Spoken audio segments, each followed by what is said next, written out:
पुरी जिला कोणार्क मद दुकान उपरे बोमा माड़ जीवार किछि दिन न हेउनी गोप बस्तीर मांस व्यवसायी शेख तालीम को घर को लक्ष्य करी विलंबित राति होइछि भयानक बोमा माड़।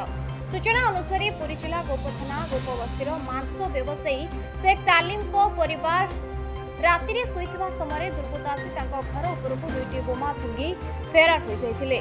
बोमा माड़र शब्द एते विकटाळ थिला जे पूरा बस्ती कंपी उठिथिला। এই বিস্ফোরণ ফলরে ঘরর ঝরকা কাচ ভাঙ্গি চুরমার হয়ে যাই। ঘটনাস্থলে বোমার কিছু অপ্রস্ফুটিত ও সূতা আদি অংশ পড়ি রহিଥିବା ଦେଖିବାକୁ ମିଳିଛି। ସୌଭାଗ୍ୟବଶତଃ ଏହି ଆକ୍ରମଣରେ କେହି ଆହତ ହୋଇନାହାନ୍ତି। ମାତ୍ର ସମଗ୍ର ଗୋପବସ୍ତି ଅଞ୍ଚଳରେ ବ୍ୟାପକ ଭୟର ବାତାବରଣ ଖେଳିଯାଇଛି। ପୂର୍ବ ଶତ୍ରୁତା କିମ୍ବା ବ୍ୟବସାୟିକ ଗଣ୍ଡଗୋଳକୁ ନେଇ ଏହି ବୋମାମାଡ଼ ହୋଇଥିବା ସନ୍ଦେହ କରାଯାଉଛି। ଖବର ପାଇ ଗୋପ ଥାନା ପୋଲିସ ଘଟଣାସ୍ଥଳରେ ପହଞ୍ଚି ତଦନ୍ତ ଆରମ୍ଭ କରିଥିବା ବେଳେ बस्ती लोके भयभीत थिबा देखा देछि।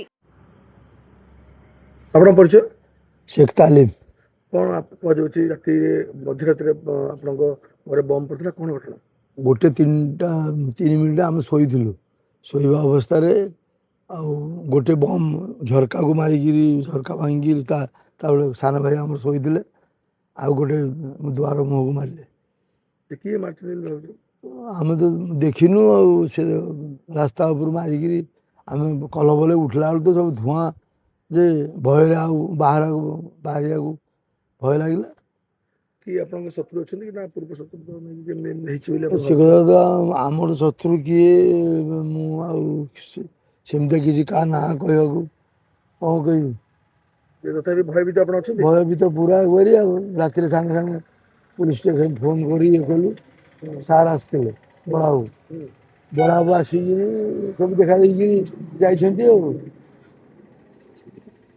बम आवाज के बहुत पूरा बस्ती अधा लोग सब उठी आसते से भई साई लोक पड़े उठिकी Puri Prakash Kandi report HR TV Odia.